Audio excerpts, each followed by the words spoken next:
So, like the rotating choreography of a Viennese waltz, the diplomatic dance in Vienna over the Iran nuclear talks is still a bit dizzying. The sixth round of talks designed to revive the agreement broke up with progress reported, but progress of the rather opaque sort. Diplomats in the Austrian capital have been talking up the prospects of reviving the agreement with world powers known as JCPOA.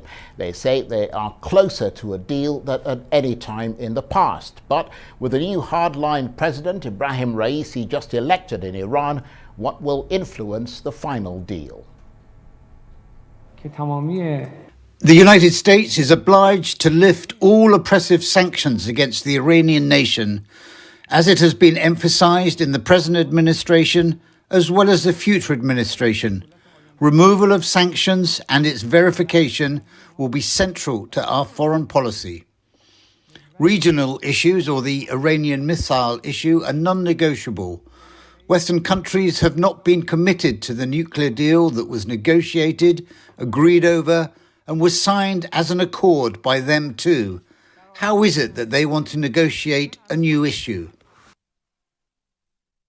And that's Ibrahim Raisi, the Iranian president-elect. Well, for further assessment, I'm joined now from London by the Middle East analyst, Dr. Saul Zadka. Good to see you, Dr. Zadka. So where are we with these discussions? A lot of positive talk, but no specifics. Plenty of positive talks. The talks in Vienna were overshadowed by the election, the so-called election of Mr. Ibrahim Raisi. I think that it has been delayed so that Raisi and the new regime, he would be sworn in on the 3rd of August, would examine the current stage of the negotiation, and accordingly, in consultation with the Supreme Leader, Ali Khamenei, he would decide when to resume it for the last round of talks after his inauguration, so he will take the credit or not. Depends, of course, on the direction of what has been achieved so far in Vienna.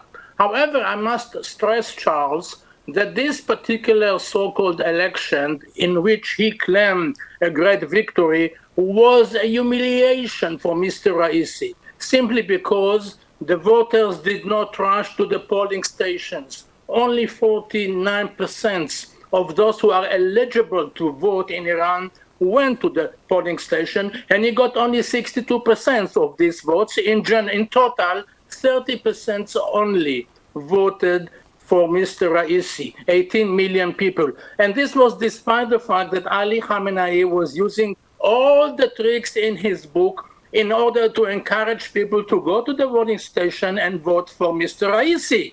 He even issued a fatwa in which he gave permission to married women to leave their houses without the permission of their husbands if it was for the purpose of voting. This hasn't been covered by the Western media. And the campaigners of Mr. Raisi even promised free circumcisions for boys to families who would go to the polling stations and voted for him. In the end, this so-called election has ended in humiliation of Mr. Raisi. He doesn't have the legitimacy of the Iranian people, and this should affect also the way Iran is looked in the West. Well, that's a very interesting analysis. Nevertheless, Mr. Raisi is now set to assume the office of the president in Iran. I wonder if there are any political implications with that for the nuclear deal, especially with a hardliner now in power. He already said this morning, after claiming the victory at this election, that first and foremost, he would not renegotiate the issue of the ballistic missiles, in which nuclear warheads could be installed in order to make Iran a nuclear military power. He also said that he would not stop providing his proxies with all the financial aid that Iran was giving them until now. And by that he means the Hashd al-Sha'bi, the Shiite militias in Iraq, the Hezbollah in Lebanon, the Houthis in Yemen, as well as Hamas in Gaza. He also said that he would not negotiate anything that has been achieved since Mr. Trump has suspended the nuclear agreement with Iran, meaning that if the West is going to demand any kind of going back to 2015 agreement during the Obama time, he would refuse to do that. What I'm seeing here behind the scene is very simple. Iran is smelling weakness in the West. They think they have the backing of China as well as Russia. They think that they are very close to being a military nuclear power. Hence the confidence in which they treat the talks. It is quite astonishing to see that a weak country with an inflation of over 50%, with unprecedented rates of unemployment, with crumbling infrastructure, with untold poverty, is dictating terms to America and the other Western allies. Well, that's a very interesting analysis. Let's move away from Iran internally and look at the JCPOA, the talks that have just, the sixth round just completed in Vienna. Boiling this down to the specifics, Dr. Zadka, what are the sticking points there? What are the final things that need to be decided on both sides? The Iranians don't want to give up all their achievements that they could claim credit for since President Trump canceled the agreement of 1915. Any achievement, including the new centrifuges that are capable of producing uranium to the current degree of 60%, would not be abandoned as far as the Iranians are concerned. The Americans are saying you have to do that. You have to make sure that we will start from what we left with in 2015. The Iranians, of course, refuse to do that. President Biden is also trying to do something that hasn't been achieved by Mr. Obama at the time, and this is that Iran will also give up its ballistic missiles ambition. This is not going to happen because the Iranians would refuse to do so, as well as trying to give up all their ambitions in the region, which are not connected necessarily to the nuclear capability.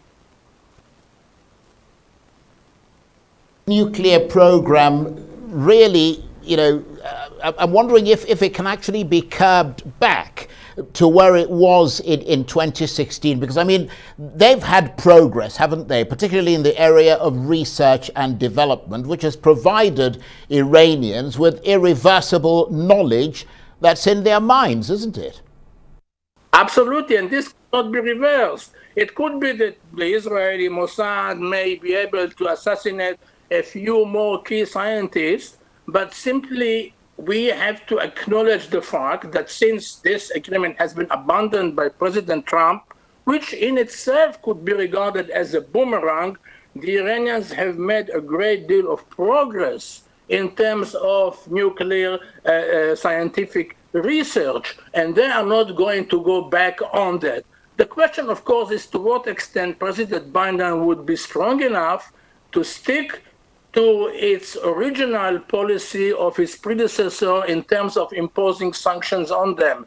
He made a few goodwill gestures by lifting some sanctions against two companies and individuals in Iran, but the Iranians are not impressed by it at all. On the contrary, if I'm going to quote some of the former leaders of the Israeli intelligence community from this morning, they are saying that within 3 to 4 months, Iran could reach the necessary level of military enrichment of uranium. And that means that within a year or so, they would be able to declare themselves as a fully fledged nuclear power in the Middle East.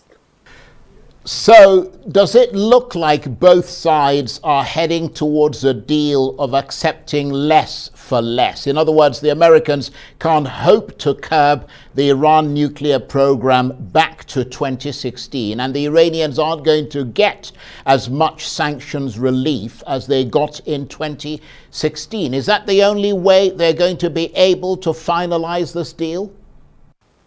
The hardliners in Iran said they would not accept anything short of a full lifting of the sanctions. And this is something that the Americans can take it or leave it, because the Iranians would say, given the fact that they made such a progress in the last 2 years or so, given the fact that they actually sense that there is some kind of an urge or impatience in Washington, and they take also into account Biden's policy towards the Taliban in Afghanistan by declaring the fact that he wants to withdraw from Afghanistan by the 9th of September, he looks at it as an American weakness under the new Democratic administration in which the Iranians can manage to bend. And this is with some encouragement with the Chinese and the Russian, who would back Iran most of the way until they reach a complete agreement. I would say the following. The Americans would lift most of the sanctions for getting less that they want. So it would be a deal which is based on less for less. Dr. Saul Zadka, thank you very much indeed. Always appreciate your analysis. Dr. Saul Zadka is a Middle East analyst.